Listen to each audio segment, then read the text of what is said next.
Olá ouvintes, estou aqui para agradecer sua visita neste vídeo. Caso tenha gostado e quiser colaborar, temos a plataforma Apoia-se, e também aulas no preço de um sanduíche. Fique agora com o React. Muito bem, bom dia a todos. Hoje a gente vai fazer um react aqui com o pastor Caio Fábio sobre algumas temáticas que ele aborda num vídeo chamado A Pior Casta Demoníaca que eu já encontrei. E esse título, claro, é bem chamativo e a ideia é ser assim, só que eu acho que a crítica dele foi muito exagerada, principalmente à luz do contexto político que nós vemos no Brasil. Então, com respeito, tá, eu pretendo fazer uma crítica à crítica, como comumente eu faço, porque às vezes a gente fica com uma visão muito unilateral e parece que o pessoal que segue o Caio Fábio com afinco se esquecem de tentar abordar as coisas com um pouquinho mais de reflexão, né, sem aceitar goela abaixo tudo que a pessoa fala, né, no caso aqui ele. Então, me sinto à vontade de fazer essa crítica, até porque eu já acompanho o Caio Fábio há bastante tempo, né, desde dessa mudança de trajetória dele. Antes ele era um cara mais comedido, né, na época em que era formalmente, digamos assim, não sei se dá para falar isso, mas talvez formalmente um pastor. E hoje, claro, ainda considerado um reverendo, ele prega ainda, obviamente, mas depois daquela virada de chave onde ele passa a criticar profundamente a igreja evangélica brasileira. E claro, com razão em muitos aspectos, mas me parece exagerado demais. E principalmente, principalmente porque estamos aqui diante de um contexto diferente, né? Já que lembremos, primeiro, né, meu canal ele é crítico profundamente da esquerda e do progressismo. Ao mesmo tempo, claro, também sou crítico da extrema-direita, mas eu não chamo qualquer coisa de extrema-direita como a narrativa da extrema-esquerda gosta de fazer. Tá? E nem todo mundo que faz isso também usa desse linguajar, dessa conceituação para extrapolar, inclusive, a ideia de extrema-direita, é necessariamente de extrema-esquerda. Às vezes são só laranjas, né, que se valem de um clichê, né, de uma palavra ou de um título, e colocam todo mundo no mesmo saco de gato. Então eu não acho que o Caio Fábio seja de extrema-esquerda, eu também não sou de extrema-direita, tendo mais para a direita, sei que existe extrema-direita, porém sei também do abuso do linguajar ao uso dessa conceituação, que se tornou um rótulo para qualquer pessoa que critique o progressismo histérico que existe no mundo. E me chama a atenção que o Caio Fábio não critica isso. Ele não critica a histeria da esquerda. Pelo menos eu não vi. Se vocês tiverem isso aí, comentem abaixo no vídeo para que a gente possa avaliar. Tá? Eu não vi o Caio Fábio criticando com a mesma assiduidade que ele critica as alas mais radicais da direita.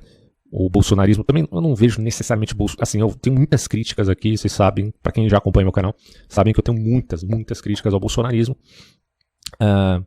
mas eu não compararia o bolsonarismo com a extrema-direita no sentido de que se entenda, pelo menos da classe acadêmica, isso aí é uma baita confusão conceitual, mas há uma plausibilidade na academia de chamar a extrema-direita de fascismo e nazismo, tá?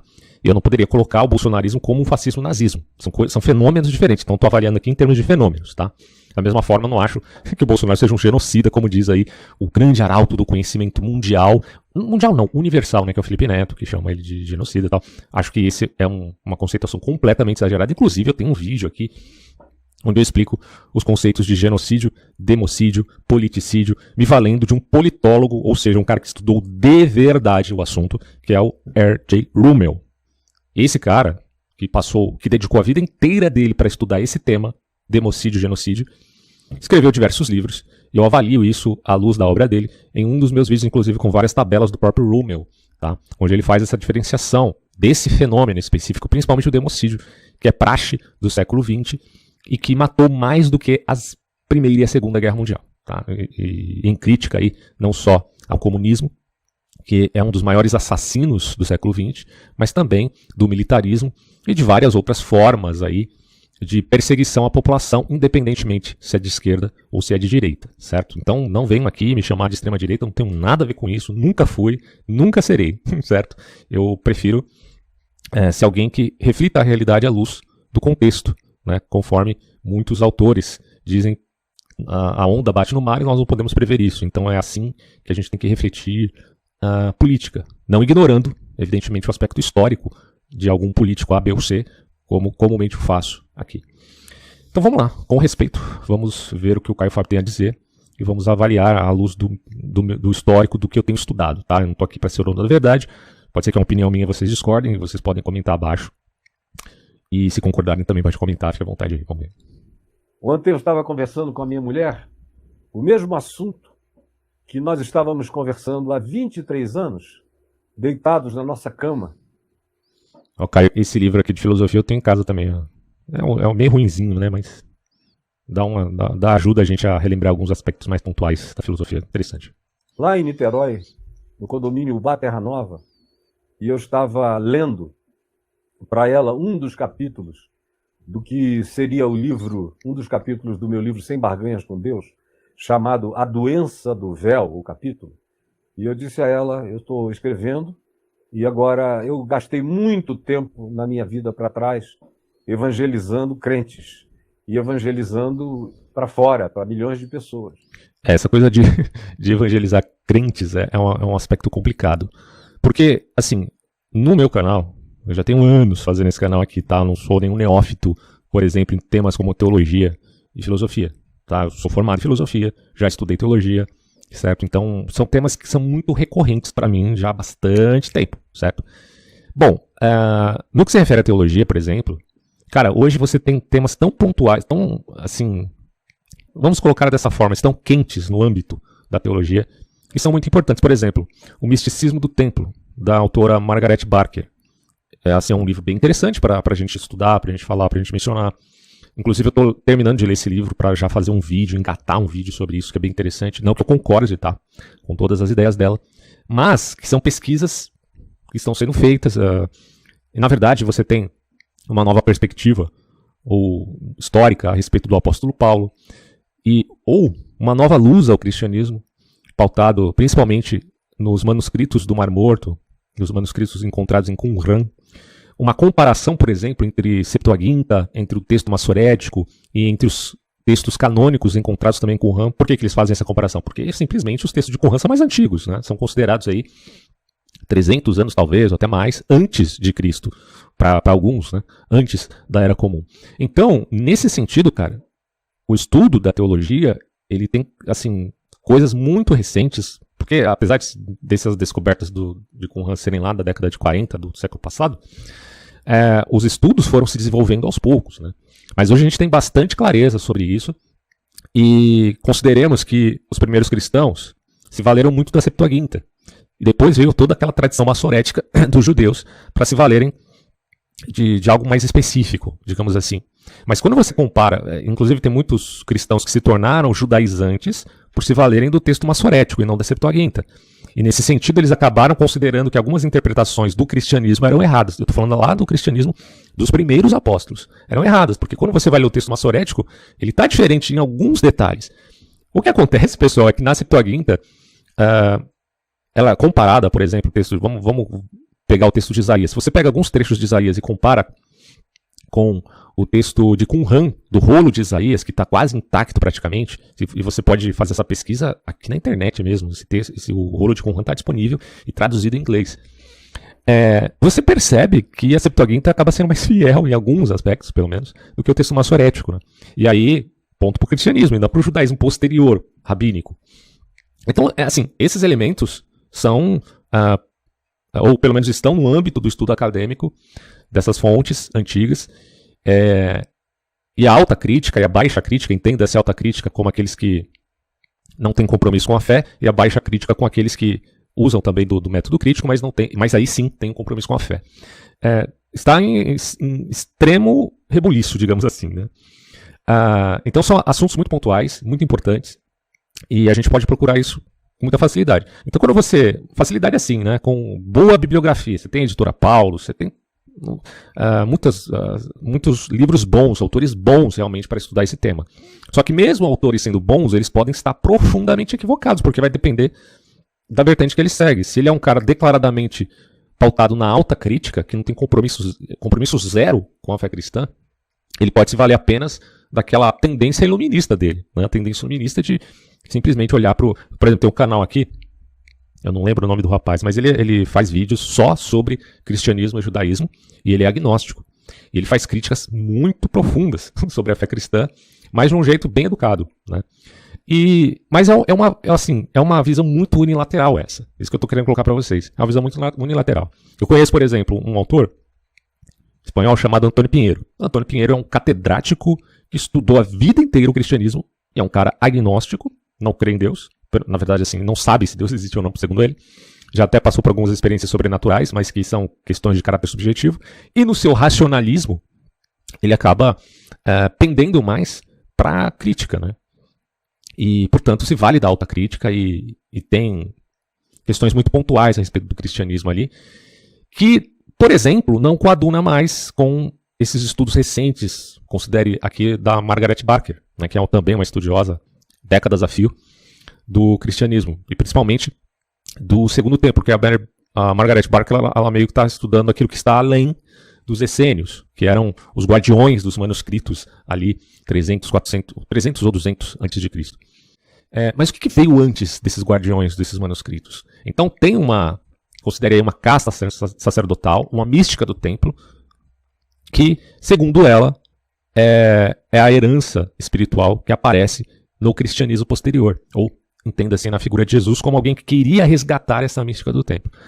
Tudo bem, isso é uma questão bem polêmica, mas é bem interessante estudar, e que vai além dessas críticas que foram estabilizadas por conta, né, da visão de Albert Schweitzer, que não tinha acesso, né, a toda essa documentação, e que aparece em figuras como Antônio Pinheiro, catedrático espanhol. Então a gente precisa tomar muito cuidado, porque se você parte de um viés apenas, você vai cometer erros e vai cair aí numa visão ou extremamente cética ou extremamente fideísta. Tá? Então não é minha intenção nenhum dos dois. Tenho, obviamente, minha fé em Cristo por N motivos que vão muito além apenas de um estudo meramente acadêmico. Até porque, se a gente for partir da crítica do método, tá? A gente vai achar muitos erros, inclusive no método histórico-crítico. Se a gente partir da crítica do método, podemos falar também de filosofia da ciência, que tem problemas incríveis. Inclusive eu tenho esse livro aqui, está até aberto, ó, vou mostrar para vocês. É um outro livro que eu pretendo fazer um vídeo. Eu já tinha lido esse livro, eu estudei ele na faculdade. E eu estou fazendo algumas anotações aqui, para a gente poder estudá-lo com mais afinco. Infelizmente está travando um pouco o meu computador. Deixa só ele voltar ao normal aqui. Quando eu começo a gravar, meu computador é meio fraquinho, né? Ele fica travando.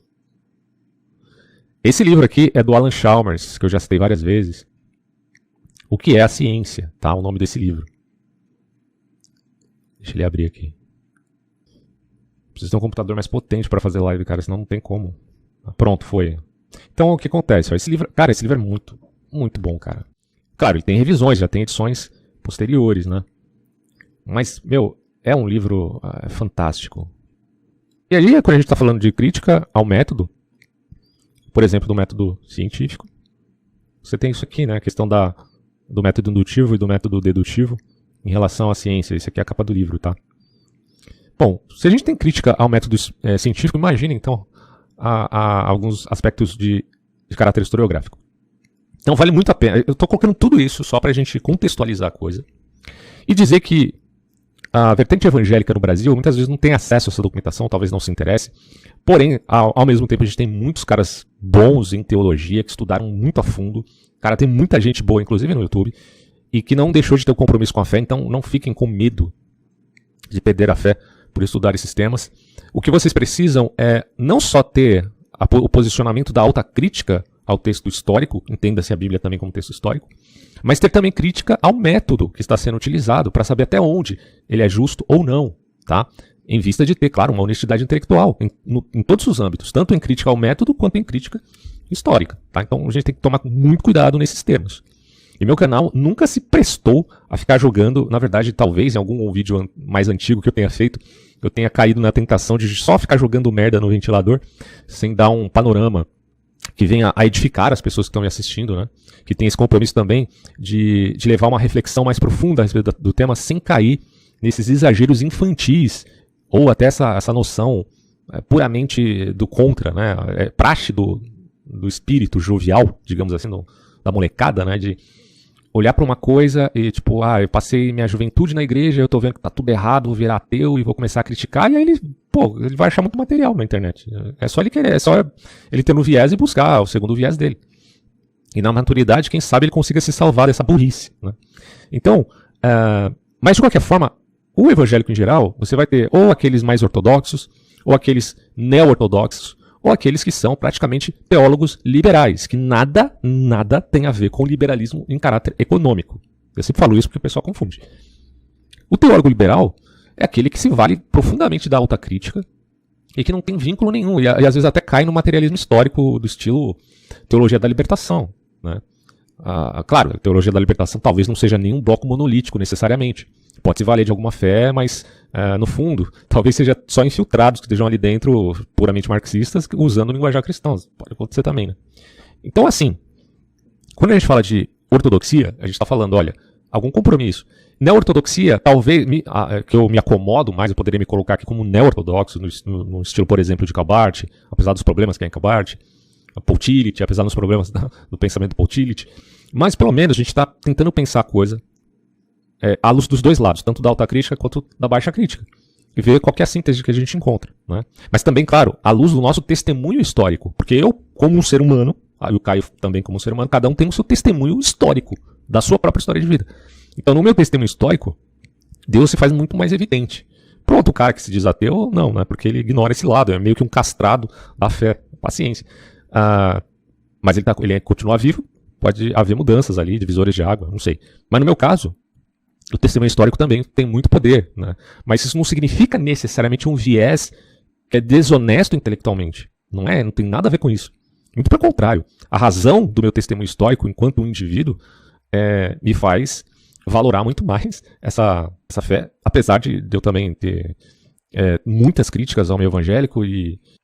Mas aí, é igual eu falei para vocês, eu não estou aqui esbanjando a minha visão ao ponto de dizer que você não deva ir a essas igrejas. Muito pelo contrário, eu acho que a experiência que é importante aí. E que vale, né, a meu ver, você manter a sua fé em Deus, porque assim, a parte que mais dignifica o homem é a fé em Deus. Sem isso aí você não tem nada. Mas enfim, o crítico Caio Fábio, quando vai falar da igreja evangélica, ele está partindo do pressuposto de uma visão que mantém-se na reunião da fé dos irmãos, né, onde tiver 2 ou 3 reunidos estaria ali, diz Jesus Cristo. E o Caio, obviamente, pensa a igreja nesses termos, não como uma placa denominacional. Mas, ao mesmo tempo, ele exagera demais na crítica, como se nada que existisse na igreja evangélica tivesse um valor. Então, é nisso que eu me oponho, principalmente ao fato dele se esquivar da crítica, que penso eu, seja muito mais importante, relacionado hoje ao contexto político que nós vivemos. Tá? Que, por exemplo, a visita do Nicolás Maduro no Brasil e o elogio que o Lula fez e até o pedido do Maduro criar uma narrativa para poder aí, a partir disso, mentir, né? Dizendo que ele não persegue e que ele não matou as inúmeras pessoas que discordavam daquele governo que é totalmente democida, conforme diria o R.J. Rummel, né? Então é nesse ponto que eu vejo muitos problemas na fala do Caio. Vamos continuar vendo aqui. Eu quero continuar alcançando milhões de pessoas que não têm nada a ver com o Evangelho. Mas eu não vou mais perder meu tempo com os crentes por uma constatação que eu cheguei há muito tempo atrás. Mas faz tempo que ele não perde tempo com os crentes, né? Mas eu não tinha nem coragem de declarar, de tão forte que ela era. Que constatação é essa? De que para mim a pior casta espiritual, a pior casta demoníaca que eu encontrava no curso do meu ministério, tinha encontrado em décadas de trabalho, lidando com todo tipo de casta de demônios, de espíritos malignos e imundos, toda sorte de expressões da perversidade satânica. E eu não fui poupado disso. Eu nunca andei provocando diabos, manifesta para sair, mas não precisa. Quando você isso aí, assim, isso é uma prática muito comum das igrejas evangélicas. E principalmente na Igreja Universal. Já visitei algumas vezes a Igreja Universal, obviamente nunca fiz parte dessa igreja. Tenho muitas críticas à Igreja Universal do Reino de Deus. Não tenho nem o que falar aqui. Inclusive porque a própria Igreja Universal, em muitos casos, já apoiou o PT no passado. Se a gente quiser levar essa coisa para a crítica política, não posso falar isso. Eles já apoiaram o PT. O Bispo Macedo já declarou que ele era a favor do aborto em inúmeras ocasiões. E aí eu sempre coloco aqui o caráter da complexidade do problema aborto, porque claro que gratuitamente uma mulher abortar assim do nada, eu não acho correto. Eu acho realmente muito errado. Mas em dadas ocasiões, previstas até por lei, como a questão de estupro, aí é uma coisa mais complexa. Eu não estou aqui para ficar cagando regra para ninguém. Mas eu não acho, de forma alguma, que a solução seja destruir uma vida que já está se formando, principalmente quando é o caso de crianças que estão no ventre da mãe, mas já tem, sei lá, 5 ou 6 meses, já estão totalmente formadas, né? Em alguns casos, 6, 7 meses já poderia até nascer e aí é decidido o aborto. Eu acho que isso é um assassinato, literalmente, né? Teve o caso daquela menina de 10 anos, muita gente me criticou também aqui, porque eu disse que assim, se havendo efetivo risco, né, efetivo risco à mãe e ao nascituro, daria privilégio, à mãe, ao invés do nascituro. No caso, pautado numa interpretação a posteriori, ou podemos colocar assim, expansiva, da lei de Moisés. Porque a lei de Moisés parece, de fato, privilegiar mais a mãe do que o nascituro em contextos que haja um dilema ético, tá? Porém, eu não sei, eu não sabia na época, e me parece que talvez eu esteja até convencido de outra maneira hoje. Muita gente diz que não havia um risco efetivo, e o que o doutor fez lá foi um assassinato. São questões muito difíceis, certo? Muito difíceis mesmo. Mas a ideia é sempre dar, ou pelo menos dar o benefício à vida, tanto do nascituro quanto da criança. Então a questão do aborto, eu sei que é complicado em muitos aspectos, mas me valoro aqui principalmente quando o nascituro já está formado no ventre da mãe. Aí é um absurdo você querer destruir aquela criança no ventre da mãe como se ela não fosse nada. Principalmente porque ela está sentindo dor, ela está sofrendo, né? Mesmo que, sei lá, como que é feita uma operação desse tipo, o médico pode injetar ali algum anestésico, mas cara, é bizarro, é bizarro.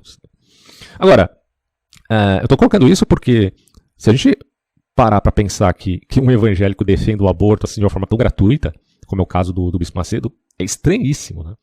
Muitas vezes eles se valem apenas da ideia de vamos ganhar dinheiro, vamos abandonar, digamos assim, o valor mais preciso, né, da nossa fé e vamos vender até a nossa opinião. Isso para mim é uma prostituição pior do que a prostituição física. Eu acho que nesse sentido o Caio Fábio concordaria comigo, né, que você vender a sua opinião é mais prostituto do que vender o seu corpo. E é o que tem acontecido aqui no Brasil, cara. É bizarro, né, uma coisa dessa. Os psicopatas estão no poder e as pessoas se vendendo para eles. Não tem o que falar, né? Vamos ver aqui. Cheio do Espírito Santo, eles se manifestam. Eles não aguentam, eles enlouquecem diante da sanidade da tua luz. O Espírito Santo, né? Se ele não está na igreja, ele está onde? Fica a pergunta aqui. Agora, é claro que Jesus deixou bem claro a crítica dele, bem específica, né? A crítica que ele fazia à hipocrisia dos fariseus. Esse é um tema também bem... Aliás, o Caio discutiu isso com o Rabino lá no Vilela. É um vídeo bem interessante, onde o Rabino diz que o Caio erra quando não entende que o farisaísmo não é necessariamente hipócrita. Não há esse elemento de necessidade em um fariseu ser hipócrita. Muito pelo contrário. Então Jesus critica a atitude de alguns fariseus, de alguns judeus da sua época, mas ele não está universalizando isso. Todo fariseu é necessariamente hipócrita. Isso não faz sentido, não faz jus à realidade, né? Não acho que todos os fariseus fossem hipócritas. E o próprio Jesus parte do pressuposto da teologia farisaica. Então, logo, ele tinha uma tendência de pensar como os fariseus, pelo menos no fundo teológico, tá? Vamos lá. E da fé e da irradiação de Jesus em você. Se manifestam de modos os mais diferentes. Nem todos do mesmo modo, mas você que anda com discernimento de espíritos, os detecta com uma facilidade enorme. Então, eu sei o que eu falo quando falo. Discernir espíritos. Desculpa realmente por fazer essa crítica, cara, mas na boa. Você sabe discernir espíritos e você votou no Lula. No primeiro e no segundo turno. Eu poderia até dar o braço a torcer, no segundo turno, tava naquela coisa Bolsonaro-Lula, o Caio não gosta do Bolsonaro de forma alguma, tem muitas críticas. Ok, né? Paciência, vai votar no Lula, acho que no mínimo se abstenha, né? Vote nulo. Mas não, ele confiou em votar no Lula mesmo, tá? Inclusive a amiga dele, Marina Silva, se rebaixou e voltou pro governo Lula e hoje está sendo humilhada de novo, como foi antes.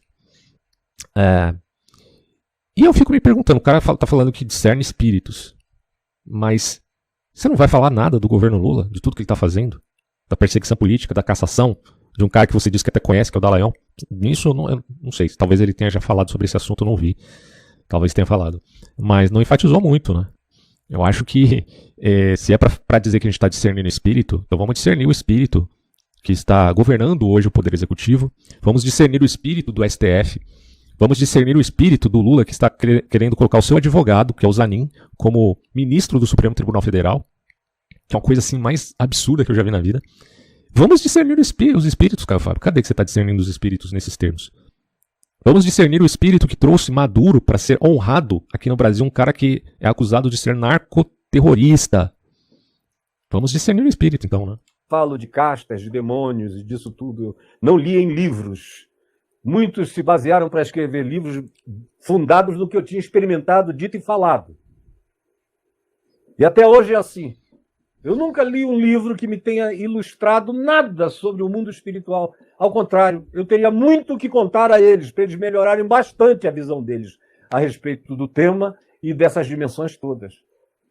Então, o que a gente vê aqui, eu disse para a Adriana naquele dia na cama, foi: eu vou enfrentar a potestade que habita o cristianismo, e no cristianismo... É muito estranho falar isso, assim, cara.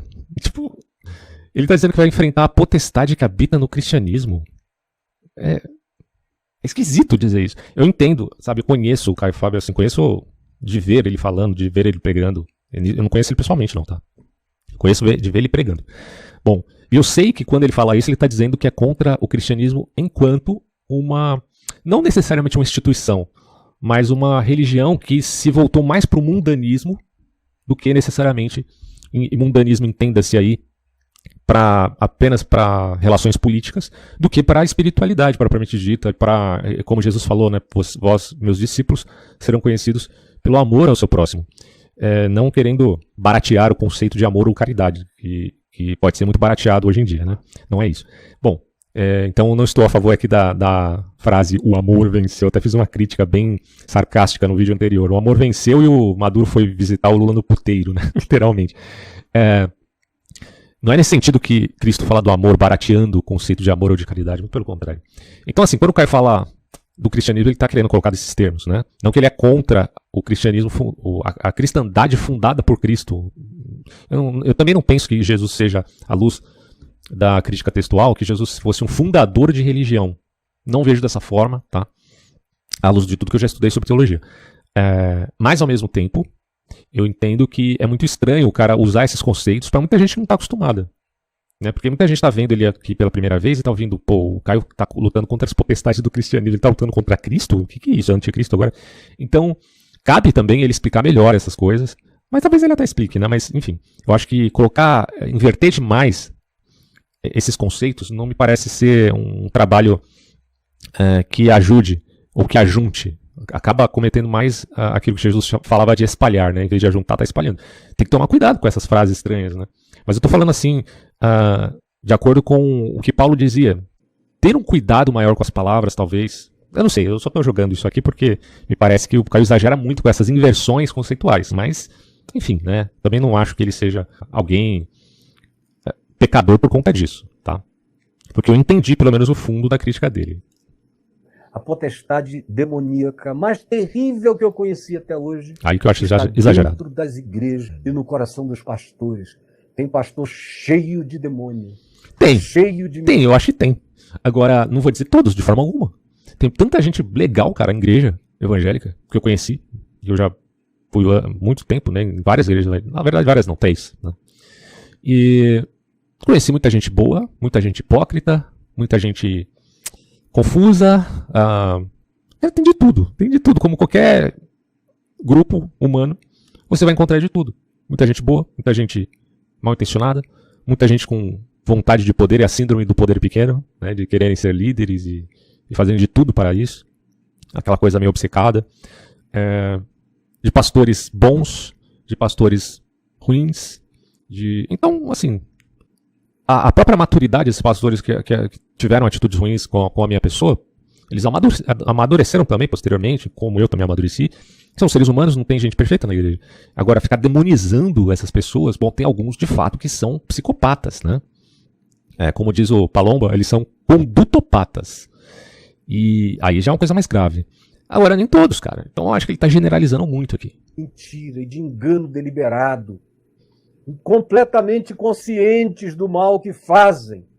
Mas eles decidiram que o evangelho será para eles apenas fonte de lucro. E se dedicam a esse engano. Se você falar dos grandes líderes aí, que são arautos da teologia da prosperidade, ao qual eu também sou crítico, eu sou defensor, seguindo inclusive as ideias do Michael Novak, de que o cristianismo se adapta bem, aí eu estou falando cristianismo no sentido da cristandade, tá? Para não cair nessa ideia do Caio Fábio aqui de potestade maligna. A cristandade se adapta muito bem na democracia liberal, apesar de saber dos problemas profundos que há na ideia de democracia, mas entendendo que o cristianismo serve justamente para apaziguar esses problemas que há na democracia, que é um regime menos pior do que outros que possam existir por aí. E entendo que o cristianismo conseguiria se adaptar tanto em monarquia, quanto em aristocracia, quanto em democracia, considerando que esses três regimes fossem, ou sejam, de fato, legítimos e que esses três mesmos, segundo Platão, poderiam se corromper. Eu admito isso, sem problema nenhum. Se o Brasil fosse uma monarquia, o cristianismo seria fundamental, ou a cristandade, entenda-se, fundamental, tá? Para apaziguar até a corrupção em que o rei poderia se tornar tirano. A mesma coisa, a aristocracia se tornando oligarquia, e a mesma coisa, entenda-se aí, a democracia se tornando demagogia, ou a politia, segundo Aristóteles, se tornando democracia. Mas, ao mesmo tempo, eu entendo que há valores muito profundos na fé cristã que podem minimizar isso.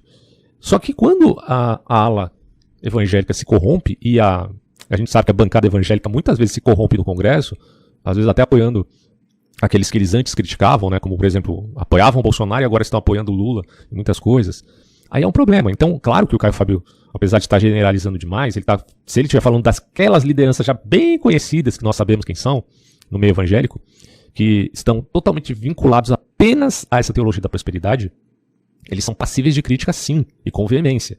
Então, nesse ponto, eu até concordaria com ele. O que eu acho errado é que ele não deixou muito claro aqui no vídeo e acabou generalizando demais. E, de repente, você tem um pastor aí no seu bairro, na sua cidade, que não tem nada a ver com política, né? Você colocar ele no mesmo pé de igualdade a um bispo nascer da vida não é justo. Que, inclusive, se utilizam de bruxarias e de feitiçarias e até de magia negra. Aí eu já não sei. Pedindo poder espiritual para o seu ministério, gente que eu conheço. Pedindo poder para Deus ou para o diabo? Aí, se for para o diabo, ele é satanista, ele não é evangélico, né? Eu não ouvi falar, eu conheço essas pessoas. Bom, você está fazendo uma interpretação. Ou então conheço as que as acompanhavam para esses ritos. Alguns dos mais conhecidos no Brasil. Tem um cara que é um chamado de... Como é que é? Acho que ele se autodenomina apóstolo, que é o René Terra Nova, acho que é isso. Parece que parece que é um personagem que saiu do Chapolin Colorado. Terra Nova, né? E se autodenominou apóstolo. Tem muita gente que chamava ele até de pai apóstolo, cara. Essas coisas eu acho muito errada, certo? Porque fica naquela coisa da hierarquia. Se o cara se tornou um apóstolo... mas quem denominou você um apóstolo, né? Fica uma coisa meio estranha aí. Porque Jesus escolheu os 12 apóstolos. Um deles era um traidor, Jesus já sabia. Depois foi substituído por Matias. Acho que é Matias o nome, né? Tá lá em Atos dos Apóstolos. Mas depois a gente nunca viu mais falar desse Matias, e o Paulo se tornou o apóstolo. Porque apóstolo significa, vamos considerar o emissário, o enviado de Cristo, o anjo de Cristo. Porque anjo ou malaquia, acho que vem da palavra malaquia, é mensageiro, né? Então o apóstolo era, na verdade, o mensageiro de Cristo, aquele que pregou o evangelho. Então nesses termos talvez pudesse ser aceito, assim, mas quando a coisa se vale apenas do aspecto hierárquico, onde você tem o diácono, depois o pastor, depois o bispo, depois o apóstolo, que é uma coisa hierárquica em 4 camadas, não sei se o cristianismo, pelo menos bíblico, daria suporte, tá, a essa ideia. Mas também não vejo muito problema nisso, desde que a pessoa seja realmente um líder justo, honroso, o que não é o caso de muitos desses que se valem dessas denominações, né? Só falta o cara se dizer agora um arcanjo, né? Deve existir aí um cara que se diga semideus, inclusive. Falando em nome de Jesus, a mentira de Satanás.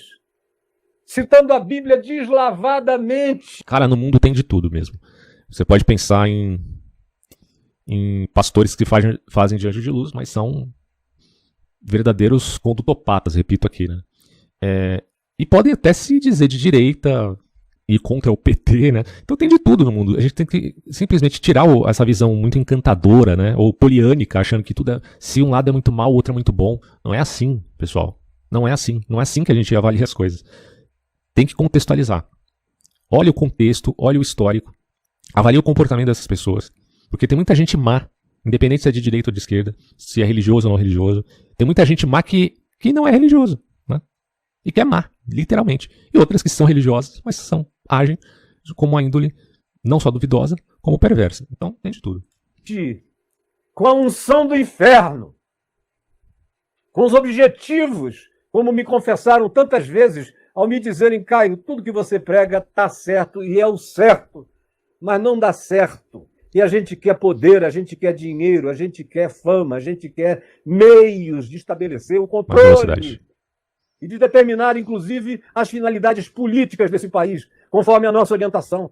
E eles seguiram, e estão tentando até hoje fazerem o que me diziam e que, eventualmente, pararam de me dizer por vergonha absoluta, pelo fato de verem que eu me tornei inimigo da causa deles, da mentira deles, do endiabramento piedoso, da Bíblia na mão deles. Mas tem muita gente mentindo, Caio Fábio, não é? Não são só os pastores da igreja evangélica, isso aí é apenas um setor da sociedade. Tem tanta gente corrupta, mentirosa, perversa, sociopata, que está, por exemplo, no âmbito do direito, no poder judiciário, ou que está no poder legislativo, ou que está no executivo, se a gente está falando aqui dos três poderes, seja em âmbito estadual ou federal. Tem gente má em todo canto do planeta Terra. Tem gente que é má porque é equivocada, porque é um idiota útil, porque é um laranja. Tem gente que é má porque é intencionalmente mal. Tem gente que é boa, mas que na sua bondade comete erros, e esses erros acabam sendo ruins para outros. Então tem de tudo.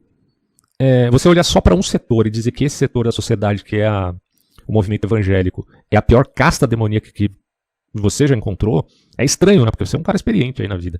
E eu acho que acho que na política tem castas piores do que na igreja evangélica, apesar que a igreja evangélica está se valendo do nome de Deus, e talvez nesse sentido que você queira colocar, né? Como eles estão se valendo do nome de Deus, se dizendo irmãos, mas agindo de uma forma pérfida, então você pense que eles são piores em todos os sentidos. Mas assim, contextualizando à luz da sociedade brasileira, sem querer anacronicamente comparar a sociedade brasileira com a Jerusalém da época de Jesus, ou as igrejas cristãs, tanto na Grécia, quanto em Roma, quanto na Palestina, apesar dos apóstolos criticarem mais aqueles falsos irmãos do que aqueles que estavam fora da igreja, a nossa sociedade hoje aqui no Brasil é um pouco mais complexa. E esses mesmos que são políticos e que não se valem muito do discurso religioso, se dizem cristãos, então eles também podem ser colocados como os falsos irmãos, né? Porque eles se dizem cristãos justamente para ganhar votos, como o Haddad e a vice dele lá em 2018, que passaram aí na igreja em época de eleição, que é uma coisa vergonhosa, já que ele não tinha que ir, porque ele nunca vai, né? Então, esse tipo de hipocrisia aí tem que ser exposta também, né? E como é que a gente vai deixar de falar de uma coisa dessas? É impossível para mim. E ficar só focando na igreja evangélica, não dá. Deles, que parecem um livro de feitiço. A Bíblia na mão deles é um manual de magia negra. A Bíblia na mão deles é uma espécie de Bíblia de Satanás. Porque a Bíblia serve para qualquer coisa, dependendo de quem a leia e do que queira construir nela, você pode sistematizá-la e fazer nela e dela, e a partir dela, a construção das ideias mais demoníacas que se possa imaginar. Considerando a história do cristianismo, ele tem razão nesse ponto. Você pode usar a Bíblia para qualquer coisa e tirar dela o essencial, ou seja, aquele espírito de amor, né, de Cristo, de você ser conhecido justamente por essa atitude caridosa, e da graça. A graça significa favor imerecido, e quando a Bíblia fala da salvação pela graça de Deus, é de que o pontapé inicial dessa soteriologia vem de Deus, não vem de nós, né? E que ele espera que nós tenhamos a mesma atitude para com o nosso próximo, de ter uma atitude de não sermos revanchistas, de não sermos vingativos. E isso é uma atitude de graça, porque se Deus quisesse ser vingativo contra a humanidade, aquela humanidade pecadora, ele o seria, mas ele enviou o Filho dele, essa é a mensagem cristã, para salvar a humanidade, né? Deus ama o mundo de tal maneira que enviou seu Filho para que todo aquele que nele crê não pereça, mas tenha a vida eterna. Então, o amor de Deus sobrepõe-se à justiça, no sentido de que seria justo ele condenar todo mundo, mas ele não fez, agiu com graça, favor e merecido. E assim ele espera de nós para com o nosso próximo, né? Perdoar os pecados dos outros. Ou seja, Deus nos perdoa na medida também, não num caráter de causa e efeito, tá? Mas na medida que nós também perdoamos aquele que nos tem ofendido. Então esse é um exercício, né? Entendamos aqui da fé cristã, tá? Então nesse ponto, é fundamental a gente ter esse critério, entendendo que Cristo falava, né, a verdade. E quando a gente foge disso, aí é um problema. Vamos ver. Imaginar ou que estão para além da imaginação, tudo isso recheado de textos bíblicos. E aí, como vocês não leem a Escritura, não leem os Evangelhos, não leem os apóstolos e nem pensam, nem raciocinam, nem Eu já li meditam, bastante. nem coerentizam a vida com Jesus, como não tem. Inclusive, na minha Bíblia, ela é toda marcada aqui no texto, principalmente Romanos, cara. Eu já li tanto livro de Romanos que foi, eu acho que eu jogaria umas 50 vezes aí já, viu?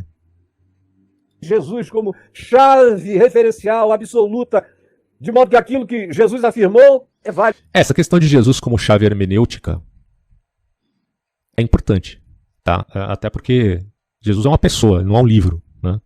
Então, a falta de sensibilidade filosófica também para lidar com a Bíblia é um problema hoje na igreja evangélica.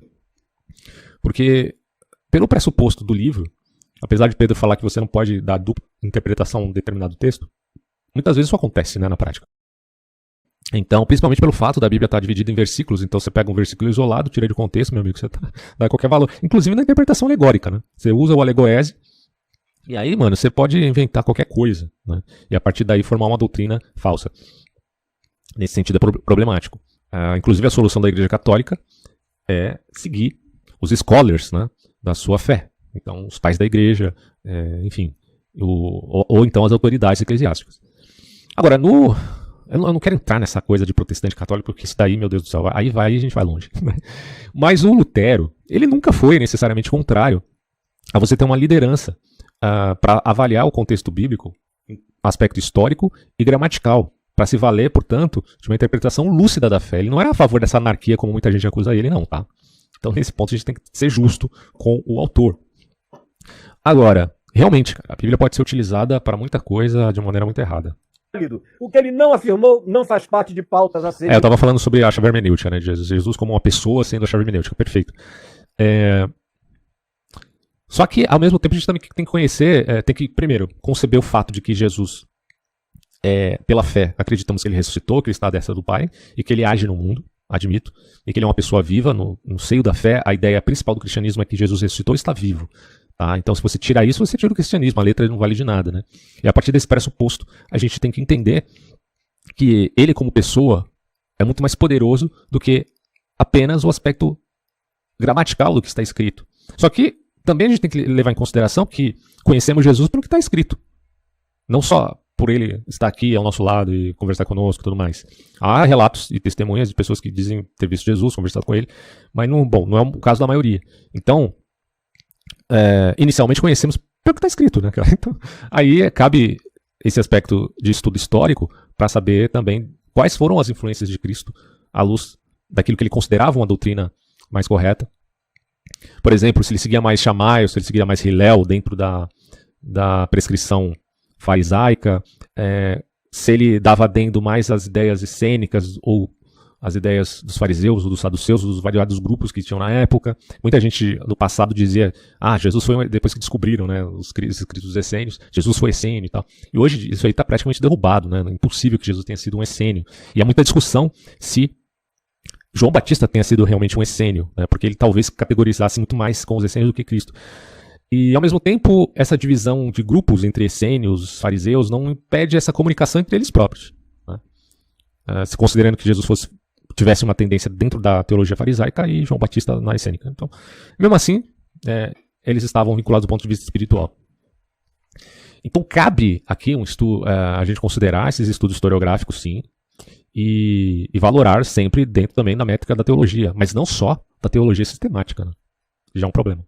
Inventadas por mim, de modo nenhum como o cristianismo fez, de maneira perversa e maligna, de modo a adoecer a alma do ocidente da terra por inteiro. Aí você tá exagerando. O planeta o Caio parece o Nietzsche falando, cara. Eu tenho um vídeo aqui onde eu falo do Nietzsche e do Fuster de Coulanges, de como cada um viu a fé cristã, né? Dentro da sua esfera de análise. Um da filologia, outro da história. E o Nietzsche coloca a culpa da queda do Império Romano, apesar de que muita gente hoje fala que nem teve queda do Império Romano, teve uma continuidade. Isso é outra polêmica histórica aí, mas enfim. O Nietzsche coloca a culpa no cristianismo, da decadência, né, do Império, enquanto Fuster de Coulanges exalta o cristianismo, fazendo um diagnóstico totalmente oposto ao de Nietzsche. É engraçado isso, então, porque você olhar só o lado ruim da fé cristã na história é você desconsiderar assim, uma gama maciça, toneladas e toneladas de obras que já foram feitas e que reconheceram também os benefícios da fé. Mesmo que elas estivessem também misturada com algumas coisas muito inusitadas e ruins, como foram as mortes por conta da Inquisição, principalmente a Inquisição espanhola, né? Você poderia até pensar do ponto de vista jurídico, a Inquisição tinha até elementos que poderíamos pensar, institucionalmente falando, poderiam ser bons. Mas na prática, muita gente morreu acusada de heresia, né? Então aí é uma crítica que se faça justa, tá? Mas não só no âmbito católico, também no âmbito protestante, muitas coisas erradas ali. Mas não é possível que a gente veja só as coisas ruins e não conceba que há ali, nesses movimentos, coisas boas também. Não é possível, porque o ser humano não é só um demônio ou uma coisa ruim. Tem coisas boas ali também, né? Aliás, a história é cheia dessas misturas. Mais doente, psicologicamente falando, do que os confucionistas, que foram educados de outro modo no Oriente da Terra. Tem muito menos problemas de várias ordens. A China não é um exemplo, não. Gosto do Confúcio, gosto do confucionismo, tá? Muito mais como ética do que como religião. Mas a China não se valeu tanto assim do Confúcio. Historicamente falando, sempre foi conhecido como um país que perseguiu muito a sua população, né? Para quem quiser entender isso, eu tenho, de novo, a minha série sobre democídios na história, inclusive século XX, mas antes também. Que aqui entre nós, onde a doença do cristianismo, com suas culpas, com suas bíblias... Assim, cara, é complicado. Olha, essa questão da relação do cristianismo com a sexualidade realmente me parece que é um tabu muito grande da igreja há séculos, que é bem explorado pela autora Uta Hankheim, que eu já citei aqui antes, no seu livro Eunucos por Amor ao Reino de Deus, e que ela diagnostica, né, essa tendência justamente pela influência muito mais helênica do que cristã, tá? Muito mais helênica. E que aparece, portanto, em Agostinho com muita força, um pouco menos em Tomás de Aquino, porque quando Tomás de Aquino se vale mais do valor, e com razão, tá? Com muita razão, do valor da filosofia aristotélica do que a da platônica, apesar que o platonismo tem coisas muito valorosas também, né, do ponto de vista filosófico, mas há uma disputa ali entre Platão e Aristóteles, obviamente. Ele arrefeceu um pouco esse sentimento austero demais dos cristãos, tá? Que eram cometidos ali por uma espécie de mimetismo do neoplatonismo. Talvez esteja até sendo injusto, não necessariamente o mimetismo do neoplatonismo, mas é que o neoplatonismo via o corpo como algo muito suspeito, né? E o Agostinho, apesar de se sobrepor ou superar tanto o maniqueísmo, que era a sua fé antiga, quanto o neoplatonismo, e muito além do Plotino, até porque o Agostinho vai dizer, olha, o corpo que Deus criou é bom, né? As coisas que Deus criou no mundo é boa, não dá para dizer que isso aqui é ruim, né? Em termos neoplatônicos, aí a gente está exagerando, tá? Mas na prática, ele via assim a sexualidade como uma coisa totalmente suja, né? Como se um homem e uma mulher casados não pudessem ter relações, coisa que Paulo mesmo, muito antes dele, dizia que não tinha problema. Se você está casado, você tem uma relação com a sua esposa, com sua mulher, e você se abstém dessa relação para oração, tudo bem, mas depois você se junta de novo, não tem problema, né? Mas aí toda a tradição católica tem essa tendência de ver até a relação entre casais casados como um problema, né? Enfim, aí a Uta Hankheim vai expondo todos os problemas, né? E quando chega nessa coisa da revolução sexual dos anos 60, no século XX, muito engajada, né, com a nova esquerda, você já tem o âmbito da crítica a respeito, por exemplo, das vertentes, como que os homossexuais se relacionam com a fé, e tudo isso gera muitas discussões. Assim, é claro que o meu diagnóstico como ser humano não vale muito à luz da sabedoria divina, então não sei o que Deus faria com um ser humano assim, mas eu praticamente não faria nada, tipo, né? No meu senso comum, eu não veria problema nenhum. Agora, eu não sei, à luz da teologia, da fé, é uma questão muito mais complexa. Então não estou aqui para ficar julgando e condenando ninguém. E no livro dela, ela vai demonstrar exatamente esses problemas da Igreja Católica e os exageros que são historicamente comprovados, né? Nesse sentido, a gente poderia até fazer uma crítica, né, nessa culpa vinculada à sexualidade e nessa ênfase demais à restrição sexual acaba colocando a sexualidade em evidência, muito mais do que deveria, porque a sexualidade nesses termos deveria ser uma coisa não necessariamente corriqueira, mas também não sacrossanta, né? Porque se é sacrossanta para o progressismo e para a revolução sexual, no cristianismo, em via do ascetismo, também se torna sacrossanta, só que de forma inversa. E essa crítica eu acho que é válida, sim, né? Porque a dialética, né, como diria os filósofos aí, mais hegelianos, ela se interpenetra. Não que eu seja hegeliano e que admita a ideia de tese, antítese e síntese na história. Não sou historicista, não sou hegeliano. Mas a gente pode pensar que do ponto de vista da argumentação ou das relações humanas, a dialética se interpenetra. Então, se de um lado é sacrossanta pelo aspecto negativo, daqui a alguns séculos se torna sacrossanta do aspecto positivo. E hoje a gente tem o progressismo como quase uma religião, pessoal. E é terrível, né? Porque é uma religião laica e que abre espaço para libido dominandis, né, como tem um livro escrito aí nesses termos, e que se tornou o contrário do que era séculos atrás. Então me parece que, nesse sentido dialético, faltou o equilíbrio, né, o equilíbrio de que a sexualidade é saudável, sim, dentro da instituição. Instituição não necessariamente humana, mas dada por Deus, né, como se diz aí, na relação A2, né, e não numa relação A3, 4, 5, poliamor, aí já não dá, né, meu? Aí já é outra coisa. Vamos lá. Fora do contexto, com as suas doutrinas de perversidade, de intolerância, de maldade, de inquisição, de fogueiras, de dominação, de imposição da fé, foram desenvolvidas e estão presentes e... Tudo isso foi menos pior, a meu ver, do que o século XX. Os números estão aí para mostrar isso, né? Crescentes até o dia de hoje. Pois bem, essa segunda tentação começa com a piedade satânica. O diabo coloca Jesus no pináculo do templo. E aí diz para ele, olha só, se és o Filho de Deus, atira-te abaixo, porque não haverá nenhuma demonstração mais veemente de que tu és o cara de Deus, o enviado de Deus, o Messias de Deus, o ungido de Deus, o santo de Deus, o Cristo de Deus, do que se tu tiveres essa coragem de clamar pelo Salmo 91, que é o salmo predileto dos crentes. É o salmo... Eu gosto do Salmo 91, viu? É o salmo Boa Noite Inspiral, que se acendia no interior para espantar a caravana. Comumente eu uso quando estou depois de ver um filme de terror, inclusive. Demônios. O cara abre na casa dele a Bíblia grande no Salmo 91 e acha que os diabos e os demônios fogem. Cara, é muito... A fé é o que vale. Meu Jesus, tem compaixão. Tem que ter fé em Deus, não no Salmo. É alienação extrema. Eles nem percebem que o Salmo 91 é aberto pelo diabo, não precisava abrir, porque o diabo nunca precisou abrir. É porque ele está falando isso porque o diabo se valeu do Salmo para tentar Jesus Cristo, né? No deserto. Ele pediu para Jesus pular, porque aos seus anjos, né, como está no Salmo, dará ordens para que Deus os proteja, blá, blá, blá. Mas o diabo distorceu completamente o Salmo, né, uma distorção completa. Vamos lá. Sabe a escritura de cor e salta. Sabe, verdade. Se tem alguém que conhece bem diabo, a escritura... Né? O diabo sabe, ele já leu a Bíblia. É o diabo. Conhece melhor do que qualquer teólogo. O problema do diabo, ele pode se valer de 90%, guardem isso, o diabo ele pode se valer de 99% de tudo que aos seus olhos parece uma coisa boa, em termos de aparência, tá? Ou do fenômeno, como aquilo que aparece. Mas mantendo sempre 1% da sua maldade intrínseca, ou seja, não do texto, mas dele próprio. Então, ele pode se fazer de anjo de luz, mas sempre resguardando 1% da sua perversidade, que é aquilo que o distancia, digamos assim, de Deus, né? Que é a essência dele como uma criatura corrompida. Não que ele tenha sido criado, esse é um outro tema enorme que a gente poderia discutir, por que Deus permite uma criatura maligna, e se Deus criou ela já maligna ou ela se corrompeu. Tem um Michael Heiser aí para me ajudar nesse tipo de discussão. Inclusive eu até gravei já, não sei porque eu não postei ainda. Nossa, eu vou postar depois para vocês darem uma olhada nisso, ou ouvirem, melhor dizendo. Onde ele fala das 3 quedas angelicais. Não foi só uma, não. Né? Segundo Heiser, claro, à luz da tradição judaica, tá?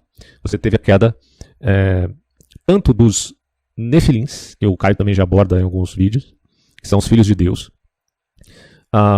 Porque, como ocorreu na época de Noé, será também no final dos tempos, então uma hibridização, uma mistura de espécies, sabe, quase que um transhumanismo na época de Noé, segundo a Bíblia. Havia gigantes na Terra, significando que havia misturas, não de raças propriamente dita, a gente pode falar raças aqui, mas não é mistura de etnia, né, como alguns intérpretes do tipo agostiniano entenderam.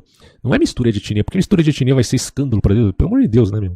Muito mais do que isso, é uma mistura de espécies, que é condenada, para quem não sabe, na lei mosaica. A lei mosaica é extremamente contra qualquer mistura de espécies, tá, para formar seres híbridos e monstruosos. A maioria desses seres misturados acabam se tornando, inclusive, estéreis. E houve uma mistura de espécies, então, desses vigilantes divinos com os seres humanos. Como explicar isso na realidade eu não sei, mas do ponto de vista do mito é bem curioso de se pensar. E isso ocasionou a revolta da humanidade para com Deus, o que fez com que Deus então mandasse ali o dilúvio, onde as águas saíram até da crosta terrestre. E sempre digo isso, hoje se sabe que tem mais água na crosta terrestre do que nos oceanos.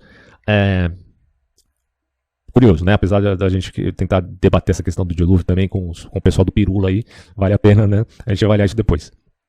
Mas enfim, essa foi a primeira queda.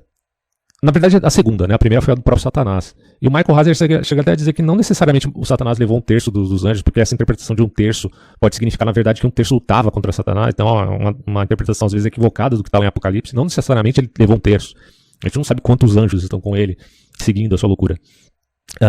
E uma outra queda tem a ver com um texto em Deuteronômio, onde Deus diz que separou as nações, cada uma com os seus guardiões. Eu estou, claro, parafraseando aqui, eu não lembro de cabeça o versículo, mas que seriam os deuses das outras nações. Né? Por incrível que pareça, pensar uma coisa dessa me estranha.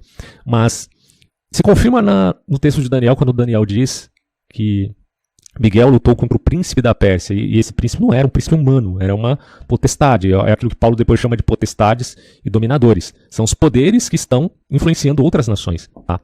Esses poderes também se rebelaram, ao que parece. Alguns até colocam isso como representando a queda da Torre de Babel, da confusão das línguas. Alguns deuses, entre aspas, ou seres, dentro do panteão cananita, a gente poderia pensar em deuses, se rebelaram.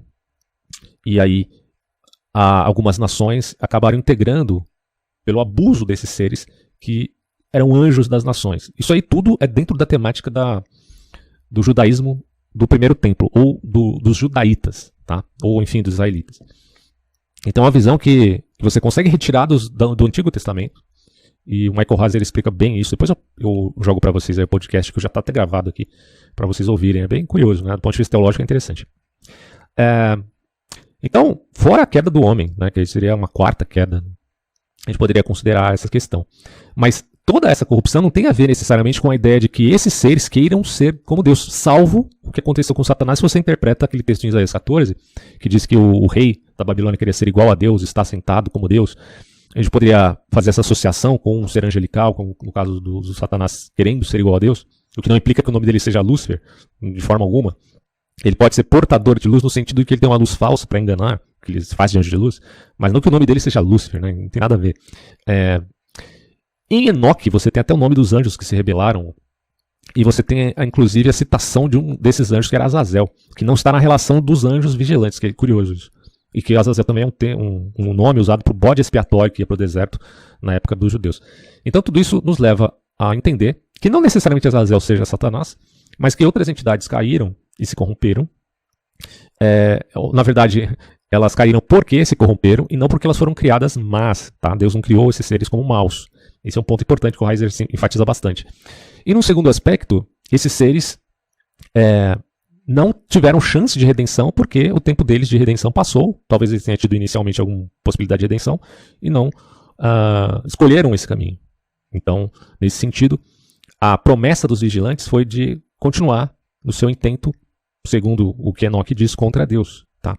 Apesar do livro de Enoque ter muitos exageros, tanto no tamanho dos nefilins quanto em alguns aspectos, por exemplo, onde Enoque critica a escrita, né, que é um absurdo porque o livro dele está escrito, esses exageros talvez tenham a ver mais com a tradição oral, porque a história de Enoque é pautada justamente nessa ideia de tradição oral, e não que Enoque tenha escrito isso, até porque se o livro de Enoque é aproximadamente em 300 a.C., ele não poderia ter sido escrito pelo Enoque de Gênesis. Né? Não tem sentido nenhum, porque o Enoque de Gênesis está muito lá atrás. Tá? Mas aquilo ali faz parte, na verdade, de uma tradição judaica, né, do primeiro templo. Então vamos continuar vendo aqui. Qualquer sacerdote, qualquer escriba, qualquer rabino, qualquer pastor, qualquer um. Ele assistiu à confecção. Ele assistiu às brigas internas na confecção, na produção do cânon sagrado, que não foi nada pacífico. Teve gente que morreu por causa disso aqui. Teve gente do ostracismo, gente exilada, gente banida, gente aprisionada porque queria botar outros livros, ou queria tirar alguns. Meu Deus! Vocês não sabem da missa 1/3. A história, realmente, cara, essa questão da decisão dos textos canônicos, ela abre espaço para muita discussão, até porque existem textos bons, fora do cânon bíblico. Posso citar aqui o Didaquê, posso citar até o próprio livro de Enoque, que não foram considerados. Então, sim, parece que houve uma relação política ali envolvida. Na verdade, assim, um jogo de interesses muito grande. Mas não necessariamente, quando a gente fala jogo de interesse, significa que os interesses eram escusos. Não necessariamente. Tinha muito zelo religioso envolvido nos concílios, que decidiram os textos, ou antes até as doutrinas. Né? Teve muito zelo, tanto de parte dos que foram considerados heréticos, quanto aqueles que foram considerados ortodoxos. Isso aí é um tema para um próximo vídeo com coisas um pouco mais complexas. Ele está jogando aqui como se tudo fosse ruim, não necessariamente. Tá? Céu, com asas de Eros ou de Hermes descendo e pousando assim diante de nós. E nem se dão conta de que o diabo gosta de usar a Bíblia para enganar os ignorantes, os incautos.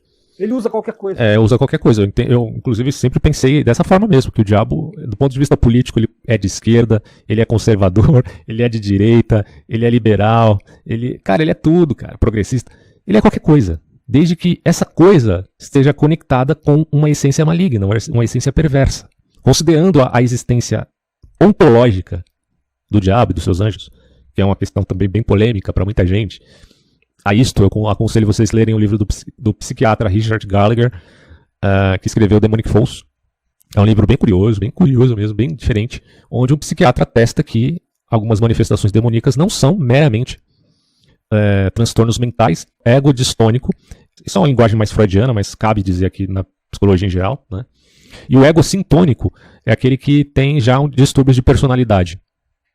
E é mais grave, porque o ego sintônico é o que vem de dentro, né? A própria natureza do indivíduo, o amálgama, né? Dessa personalidade distorcida para com o próprio indivíduo. Enquanto que o ego distônico é, de repente, uma coisa que o tomou de assalto, uma depressão, que pode ser ocasionada, inclusive, por uma inflamação do corpo, né? Até no intestino pode provocar uma depressão, que não tem muita explicação, mas ela está lá. Um trauma de caráter mental, como o toque, como patologias de ansiedade, tantas coisas, né? Então tem essa diferença aí, né? De ego sintônico e ego distônico. Se a gente quiser levantar dentro dessa linguagem freudiana, que não necessariamente é freudiano, tá? Deixo claro aqui. Então, mas aí quando esse Richard Gallagher, que é um psiquiatra, eu não sei se ele já é falecido, mas ele escreveu um livro bem recente, que é esse daí, né, Demonic Force. Ele vai mencionar que não tem explicação, alguns casos de exorcismo, não tem explicação nenhuma. Muitos desses casos relatam, inclusive, levitação. Então, desculpa, né, você querer dizer que levitação é um aspecto, conforme testemunhas oculares que eu estou colocando, que a levitação tem a ver com elementos de caráter, seja ele de transtorno de personalidade ou transtorno mental, você ficou maluco na cabeça. Não tem conexão uma coisa com a outra. Então, até a adivinhação também, né? Falar em línguas como latim antigo, grego koiné, essas entidades podem fazer isso em possessão. Então ele vai falar, olha, desculpa, eu sou aqui um psiquiatra, estudei toda a minha vida, eu sou reconhecido academicamente falando, mas não dá pra gente colocar esses fenômenos dentro do arcabouço da psiquiatria e da psicologia. Não tem como. E aí, leia um livro dele para entender essa parte. Bem interessante. E para crentes, o que ele mais usa é pregação. São pregadores. São doutrinas mentirosas, mas construídas a partir da Bíblia. Desse patchwork de textos bíblicos costurados, alinhavados pelas linhas do inferno. Aí apresenta para você um trabalho montado. Aí diz, essa é a doutrina da nossa denominação. Aí... Eu acho que o Caio está relativizando demais. A crítica dele é tão acentuada, tão unilateral, não vê o lado bom de nada, que chega ao ponto de relativizar tudo, até o dogma que ele defende, né? Ele, por exemplo, eu entendo que o dogma da Trindade é uma coisa que ele defende aqui, mas nem isso ele acaba relativizando essas coisas. Né? Você come aquilo ali como se fosse palavra de Deus. E o diabo gargalha pelos milhões de cristãos que seguem a mentira. Em nome de Cristo, em nome das suas denominações, em nome das suas igrejas. Milhões de cristãos que seguem a mentira. Mas qual mentira? Não sei, do ponto de vista do fundamentalismo religioso, que pode ser danoso mesmo, será que é nesse sentido que ele está falando? Dos seus pastores, dos seus padres, dos seus sacerdotes, dos seus papas, enfim, de todo mundo. Ou em nome dos seus médiuns, aonde também a escritura é lida. Eu posso dizer para vocês, com conhecimento de causa, que realmente, cara, eu já fui muito atacado aqui no YouTube. E é uma coisa assim que não tem muito problema para mim, mas só estou reportando, né? Por pessoas que seguiam uma determinada ideia que para elas era um absurdo você não concordar com elas, né? Então, tanto católico sarraceno, quanto evangélico puritano, quanto anarcocapitalista maluco, já fui atacado por todos eles, ou os ateus também. Mas por isso que eu falo, eu não consigo ver esse lado do Caio Fábio como os evangélicos a única casta demoníaca, né? Não, aqui ele está colocando em geral, evangélicos católicos, que são mais rigorosos. Eu acho que é uma minoria que é mais radical, que é mais rigorosa, que vê mal em tudo, uma vez que nós não estejamos coadunando com a versão histórica que eles têm dos fatos. Porque os fatos existem, estão lá. Mas a versão que você dá aos fatos, aí é tua, né? E muitas vezes os caras colocam lá o Lutero como se fosse o pior que o Lúcifer, né? Enquanto que os progressistas colocam o Hitler como se fosse pior que o Satanás. E é engraçado, até às vezes eu vejo isso aqui no YouTube. Pessoas vão postar vídeo e tem medo de falar da palavra Hitler, né? Que senão vai perder anúncio, não sei o quê. Mas Satanás ele usa torta e direita, bicho. Não tem problema nenhum. É como se o Hitler fosse pior que o Satanás. Não faz sentido nenhum isso. Não querendo dizer que ele tenha sido bom. Pelo contrário, ele foi ruim sim e estava do lado do capeta, sem dúvida nenhuma. Mas não foi pior que o diabo. Pô, o diabo é pior de tudo, né? Se a gente olhar pela temática teológica. E da realidade ontológica desse ser.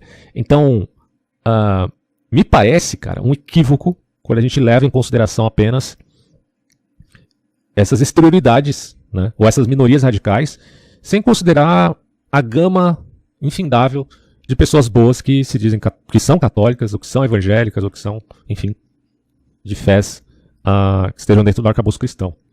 Não vejo a casta demoníaca aí sendo maioria, não. Desculpa. Muitas vezes sem contexto. Mas eu garanto a vocês uma coisa, infelizmente, ou felizmente, não sei, Deus não sabe. Mas há menos coerência em algumas leituras que eu vejo sendo feitas por alguns médiuns cultos do espiritismo do que em 99% dos pastores evangélicos, que quase... Aí ele errou feio. 99%, cara. Primeiro, como é que você fez esse cálculo?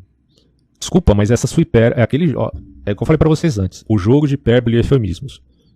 O jogo de hipérbole do Caio Fábio é tão unilateral que ele relativiza tudo, até os preceitos fundamentais da fé que ele está querendo defender. Então, desculpa, 99% é muita coisa, né? Desculpa aí. Muita coisa. Com raríssimas exceções, jogam a flecha lá do outro lado, longe do ponto de convergência da verdade, segundo ensinado por Jesus. É triste. Aí quando eu disse isso a Adriana, eu vou me levantar e vou viver os últimos dias da minha vida pregando para os de fora e enfrentando os de dentro, porque é dentro que está a pior casta. Nem na magia negra... Ai, você acha mesmo? Eu encontrei jamais uma casta pior do que essa que habitam os pastores.